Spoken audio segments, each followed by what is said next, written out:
foolishness. Now you only get it in your night dress. Discard all the naughty nights for niceness. Landed in a very Estamos en el Faradio y bueno, estamos ante una de las llamadas que ya es un clásico veraniego que siempre queremos hablar antes de que empiece el Festival Internacional de Santander, pues en este caso con su director, que es Cosme Marina. Muy buenas, Cosme. Buenas, ¿qué tal? ¿Cómo estás? Muy bien, aquí ya estamos en Capilla. A las puertas ya, ¿eh? Claro, sí, a las puertas. Este viernes es el día en que empieza, además este año coincide totalmente con lo que es el mes de agosto, del 1 Exacto. al 31 de agosto. ¿Cómo estáis? No nos permitimos un día sin actividad en todo el mes. Efectivamente. ¿Cómo estáis ahora que está a punto de empezar el festival? Pues estamos con mucho volumen de trabajo, de organización y demás, pero bueno, es lo que tiene que ser ahora. O sea, no es algo que nos resulta ajeno, es lo normal, ¿no? Si en estas fechas estuviésemos muy tranquilos, mal iría la cosa. Con lo cual estamos en el punto justo, digamos. Uh-huh. Bueno, son 74 ediciones. Evidentemente, este ya es uno de los grandes eventos de la cultura de Cantabria, verano tras verano. Y supongo que, bueno, es verdad que es tu segundo año como director del festival. Al ser el segundo año, tú palpas que esto es algo que ya venía tan rodado que sigue funcionando, que hay unos códigos que hay que mantener. Bueno, nada funciona de manera automática. Uh-huh. Sin duda hay digamos, procesos, y los procesos culturales, además, cuando son tan largos, explican también cómo funciona la sociedad que los acoge, y en este sentido que el Festival de Santander está a punto de iniciar su edición número 74, creo que es indicativo del apego que en Santander y en toda Cantabria hay por el festival y de cómo es uno de los elementos culturales clave de la región. Pero yo iría más allá. No solo es uno de los elementos claves culturales de Cantabria, es uno de los grandes embajadores culturales de nuestro país. Y eso es lo que también es muy relevante y hay que siempre destacar, porque a veces las cosas desde dentro no las vemos tan claras como cuando nos ponen los faros desde fuera, ¿no? Cuando nos miran a nosotros. Y esto es lo que nosotros vemos cuando hablamos con grandes artistas, con las formaciones que nos visitan y tal, que todas conocen el festival, que todas quieren venir al festival, que el festival, digamos, es un ciclo que es relevante para la vida musical europea. Y esto es muy importante, porque al final todos estos procesos sedimentados culturalmente son los que acaban dando un valor añadido, los que acaban haciendo de alguna manera a un territorio determinado rico culturalmente. Entonces nosotros estamos en ese proceso. Lógicamente el festival tiene una personalidad muy marcada después de tantas décadas de trabajo, y esa personalidad yo creo que no se debe perder. Ningún festival europeo pierde su personalidad fundacional, va evolucionando, pero siempre manteniendo, como decías tú antes, unos códigos de funcionamiento. Entonces hay aquí ahora pues exactamente lo mismo. Manteniendo los códigos tradicionales del festival, también estamos intentando abrirnos a nuevas expresiones, también recuperar cosas que por el paso del tiempo se iban dejando e intentar hacerlas desde otra óptica. Es decir, trabajar un poco vías nuevas de artísticas, pero sin por ello dejar de hacer las que se venían haciendo. Además, remarcas lo de la cultura europea, porque yo creo que es la principal dirección que lleva el festival, pero no solamente que también ver cómo lleva a cabo la cultura europea alguien que es de Bilbao o de Madrid, sino que vengan esos artistas que llevan esos códigos incorporados desde que empezaron más o menos a aprender lo que es la cultura europea, sobre todo en el ámbito musical, ¿no? Exactamente. Hay una doble vertiente en este caso, lo que dices tú ahora. Por una parte está el público y por otra parte están los artistas. Y estos dos elementos son los que convergen, ¿no? en un proyecto. Por una parte tenemos, en la parte, digamos, en el aspecto del público, tenemos un público muy fiel de Santander y de Cantabria, muy fiel al festival, y al cual también, al tradicional, digamos, poco a poco se va incorporando también un nuevo público de la región que va conociendo el festival, que se va sintiendo un poco interpelado por las ofertas que vamos haciendo culturales, y luego también una herramienta imprescindible, la del turismo cultural. Ujú. Es decir, el turismo cultural, que es el perfil de turismo que todo el mundo ambiciona porque proporciona un valor añadido, porque funciona, lo que decías tú también antes, con otros códigos.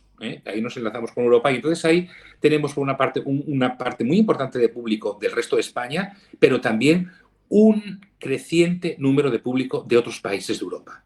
Y esto es muy significativo porque lo que nos está indicando es que estamos enlazando de verdad con el resto de los festivales que forman el gran tejido de los festivales veraniegos centrados en torno a la música, la danza, un poco lo que es el planteamiento del FIS. Y por otra parte están los artistas, como decías tú, los artistas que tienen unos códigos también de funcionamiento, es decir, y que están insertos en ese proceso cultural general europeo en el cual el festival está. Entonces, esos artistas que desde muy jóvenes tienen unas trayectorias determinadas, que han condicionado su vida artística, nosotros, una de las ventajas, yo diría, una de las actitudes más importantes del FIS a lo largo de su trayectoria es que siempre ha sabido apostar por el nuevo talento, por el talento joven e incorporar ese talento ya desde sus inicios.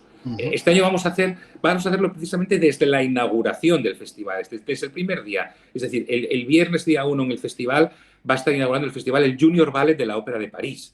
El Junior Ballet son los bailarines que su director, José Martínez, ha seleccionado entre casi 700 bailarines que se presentaron a las audiciones para conformar un poco el futuro de la danza en las próximas décadas, porque ellos están llamados a ser, por su calidad, protagonistas del mundo de la danza a nivel europeo y a nivel mundial, si me apuras, porque realmente la Casa de la Ópera de París en el mundo del ballet es una de las 2 o 3 casas de referencia absoluta, ¿no? Entonces, esa apuesta del festival, precisamente por ese nuevo talento, por eso nuevo tal, hace que luego también ese talento, también, esos artistas sigan siendo fieles al festival cuando ya tienen carreras muy consolidadas, cuando se convierten pues, en grandes divos o en grandes, muy reclamados en sitios que tienen muchísimo más potencia presupuestaria que puede tener nuestro festival o cualquier otro festival español, que manejamos siempre parámetros presupuestarios bastante inferiores a los que hay en el resto de Europa. Y esa fidelidad se consigue también eso, con estas apuestas desde el primer momento, con una idea muy clara de que el talento también está en el que empieza, no solo en el que ya tiene una carrera reconocidísima por la crítica o por el público y ya lleva 15 o 20 años trabajando, sino también el que está empezando, lleva muy pocos años, pero ya está demostrando su valía. Precisamente te quería preguntar por la incorporación de los jóvenes talentos en el programa del festival, pero también por la incorporación del público joven. ¿Cómo os lo montáis para intentar que no solamente sean los grandes seguidores, clásicos seguidores del festival, sino también sus hijos o sus nietos que también se acerquen por lo menos a 1 o 2 eventos durante todo el mes de agosto? Eso es un reto para todos los festivales, no solo para Santander, y para todos los ciclos de conciertos que tienen en cierta medida la música, podríamos llamar clásica, como estandarte, digamos, o la danza, ¿no?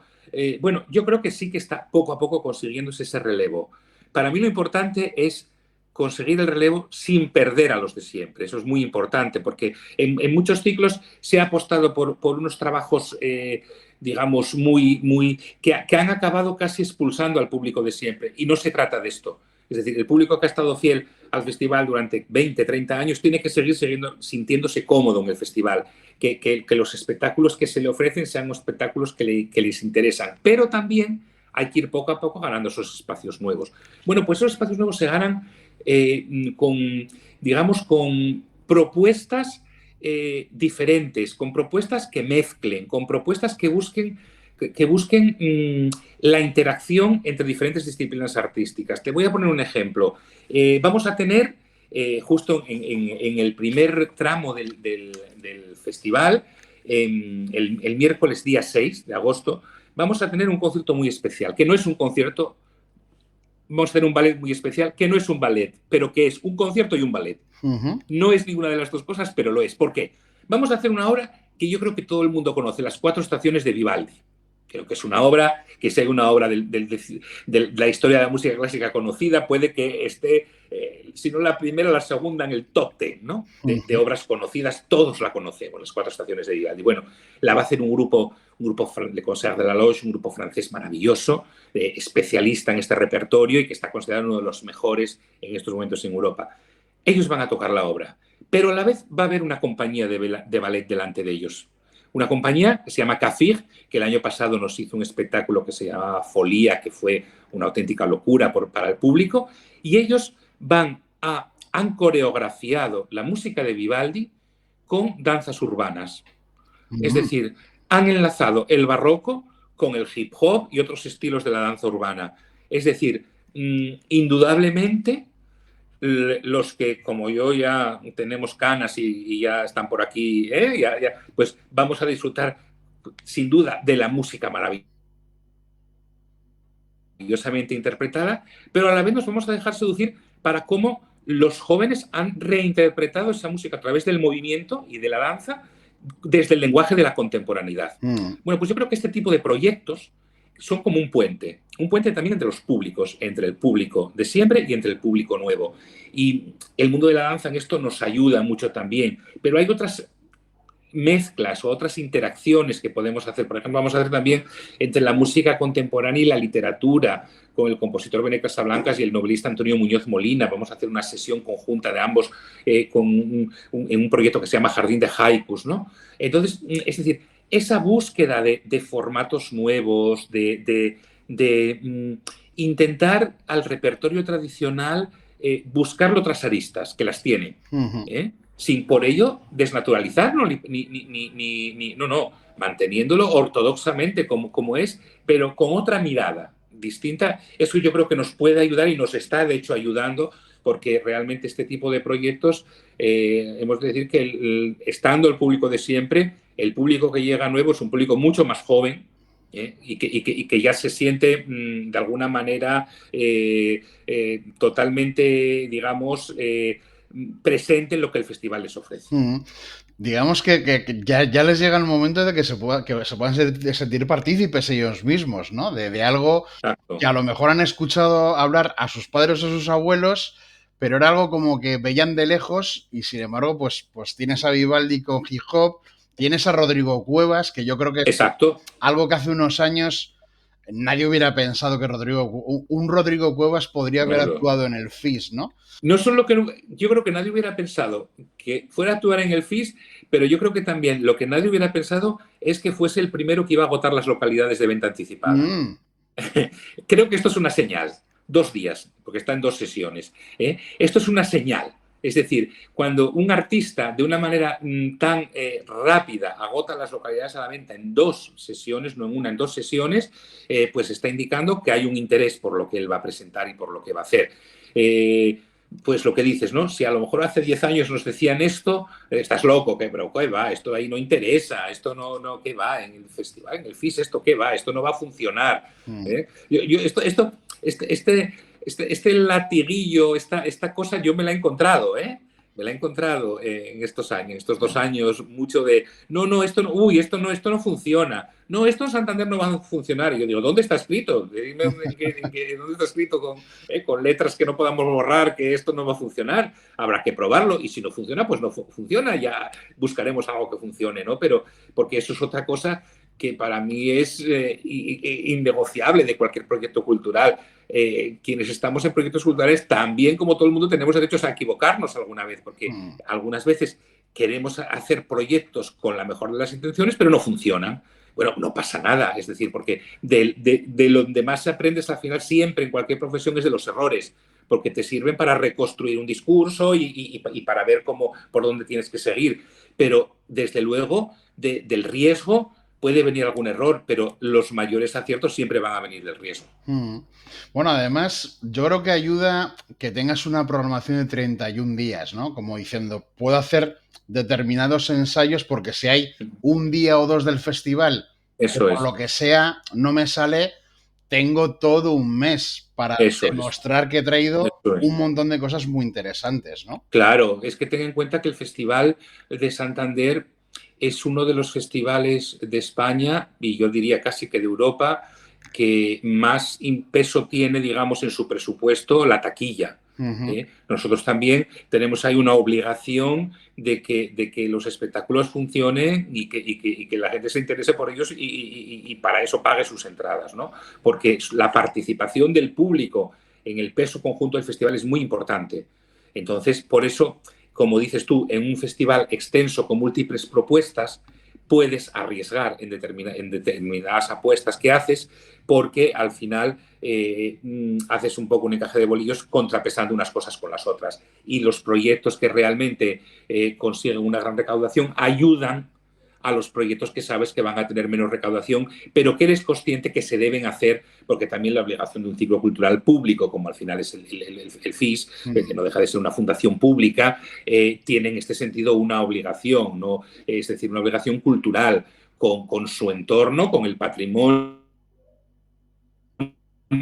y con el mundo de la cultura en general. Entonces esto, digamos, que nos obliga a funcionar con unos parámetros que no son, desde luego, los del rendimiento económico. Los rendimientos son sociales y culturales, porque desde luego la Fundación del Festival Internacional de Santander es una fundación sin ánimo de lucro. Es decir, si un año sobra algo de dinero, inmediatamente se invierte automáticamente en el festival y en más espectáculos y en más proyectos. Es decir, el festival no tiene ánimo de lucro. Entonces, ahí está un poco también esa responsabilidad de eso, el compromiso con la creación contemporánea, una serie de cosas que sin duda se mantienen y se van a mantener en el tiempo. Bueno, hay una pregunta que es obligada, la verdad es que la hago cada año porque creo que verdaderamente es una cosa que hay que subrayar mucho. Quien sepa lo que es el FIS sabe que la base es el Palacio de Festivales, pero hay una cosa que se llama marcos históricos. Claro. Y yo creo que lanzar el consejo de que, aunque tu costumbre sea ir al Palacio de Festivales 2 días o 14 o que tengas el abono para ir durante todo el mes, si puedes probar los marcos históricos, yo creo que debes de hacerlo porque es una manera distinta y, bajo mi punto de vista, preciosa de escuchar música clásica. Es que ten en cuenta una cosa, el FIS ha sido pionero en esto en nuestro país. Ha sido el primer festival en hacer música en el ámbito rural, fuera de los grandes núcleos de población, digamos, y esto ha sido una cuestión que luego se ha copiado en multitud de festivales, pero que no se hacía, solo lo hacía el Festival Internacional de Santander. Y yo siempre digo que los marcos históricos son cada año un acontecimiento. ¿Por qué son un acontecimiento? Son un acontecimiento porque te permiten hacer una cosa que no te lo permite hacer casi nada, que es unir la música al patrimonio. Y eso, como dices tú, es una experiencia irrepetible, sin duda. ¿Por qué? Porque tú de repente tienes el privilegio, por ejemplo, de escuchar un recital, un concierto de música barroca en una iglesia barroca que se estaba construyendo a la vez que se estaba escribiendo esa música. Con lo cual, hasta acústicamente estás en el ámbito más adecuado para poder escuchar eso, que está pensado además para esos aforos de esos sitios, porque no es una cosa pensada para miles de personas, sino que es una cosa pensada pues para aforos de 200, 300 personas, 150, algunos que no llegan ni a 100, algunos sitios que son aforos muy pequeños, pero que permitan una experiencia de la audición increíble, completamente diferente, sin ningún tipo de comparación con otra cosa. O sea, el que va a marcos históricos una vez sigue yendo, y además lo sigue haciendo de una manera muy peculiar, porque lo que mucha gente hace es que en cuanto sale la programación, lo que hacen es apuntarse 4 o 5 sitios y hacerse su propio abono de marcos históricos para poder ir viendo a lo largo de diferentes iglesias. Hay quien escoge por las obras a escuchar y hay quien escoge por los sitios. Claro.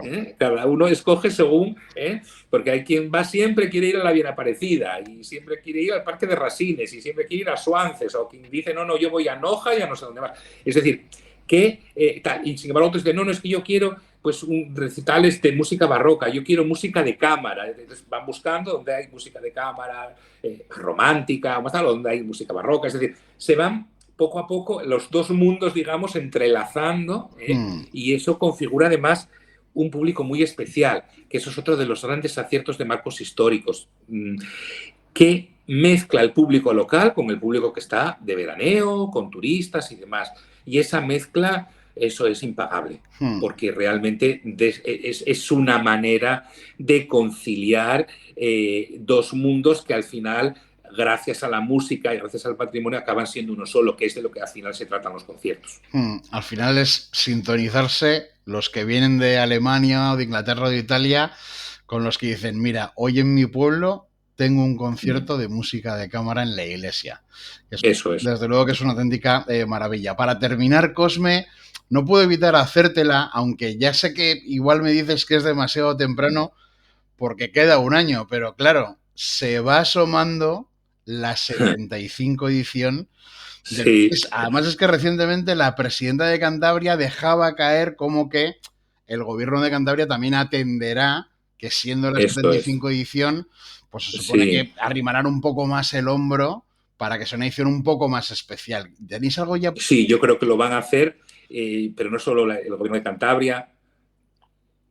Yo creo que el conjunto de las instituciones que apoyan al festival están muy involucradas en esto. Nosotros tenemos ya muy avanzada la preparación de esa edición, estamos trabajando ahora muy intensamente en ella, llevamos ya, te diría que llevamos más de un año trabajando en ella, un año, lo que llevo yo aquí justo, ya se lleva trabajando en ella, viendo proyectos, ver qué podemos hacer, ver qué no. Queremos hacer una edición especial, queremos hacer una edición que todos recordemos, que tenga sin duda 2-3 hitos artísticos muy importantes y una serie de cuestiones alrededor de ellos que hagan de ellos un proceso cultural en cierta medida también transformador. Yo digo que estos aniversarios realmente lo que tienen que servir es para ser un poco puntos de inflexión, darnos cuenta de a dónde queremos ir, a dónde queremos llevar el festival y hacer una reflexión en torno a lo que nosotros queremos que sea el FIS en el futuro. Al final, los que estamos aquí a uno al otro lado del escenario o en las oficinas, es decir, en cualquiera de los aspectos tal, el FIS lo hacemos todos y entre todos. Y es una responsabilidad que nos compete a todos, a los que estamos trabajando en el FIS, pero también a la sociedad en su conjunto. Entonces, ahí, una fecha como esta, creo que es primero un motivo para sentirnos muy orgullosos, ¿no? Y para que Cantabria se sienta realmente orgullosa de tener uno de los grandes ciclos musicales relevantes que hay en España y en Europa. Y a partir de ahí, que se haga la reflexión de hasta dónde queremos crecer, lógicamente de una manera sostenible, teniendo en cuenta la realidad en la que estamos, etcétera, etcétera, porque también hay que ser consciente también del ámbito en el que nos movemos y de cómo podemos ir. Pero, sin duda, yo creo que siempre hay que intentar crecer, mejorar, intentar siempre proyectos de la mejor calidad, tejer muchas alianzas que ya este año hacemos y que vamos a seguir haciendo el año que viene con otros festivales europeos. Esto es importantísimo porque el FIS está muy comprometido también en cuestiones ambientales, es decir, trabajamos con otros festivales para aminorar la huella de carbono en lo que son las giras, etcétera, etcétera. Nosotros esto lo estamos incidiendo, se venía haciendo estos años atrás y estamos profundizando en eso. Es decir, que todo ese conjunto de cosas nos sirvan un poco para, digamos, para parar un poco y pensar entre todos qué queremos que el festival sea en las próximas décadas, para cuando luego haya que dejar el testigo ya a otros que tendrán la responsabilidad de seguir adelante. ¿Tú crees que el año que viene, el mes de agosto, será capaz de contener al FIS o lo rebosará? Bueno, yo espero que si lo rebose sea de alegría y de buenas cosas, eso sí, desde luego, eso sí me gustaría. Esperemos que sí. Bueno, de momento lo que va a empezar el viernes es la 74 edición. Tendremos mucho tiempo para hablar de la 75, que seguramente sea muy especial. Pero la 74, bueno, tengo la seguridad de que en general será preciosa, que todo el mundo que se acerque disfrute. A veces, si no consigues captar bien o no tienes la mejor entrada, cerrar los ojos suele ser una herramienta muy buena para acercarse a lo que tienes delante. Muy buena. Y que se acerquen al festival. Eso es muy importante, que se acerquen al festival porque no se van a arrepentir.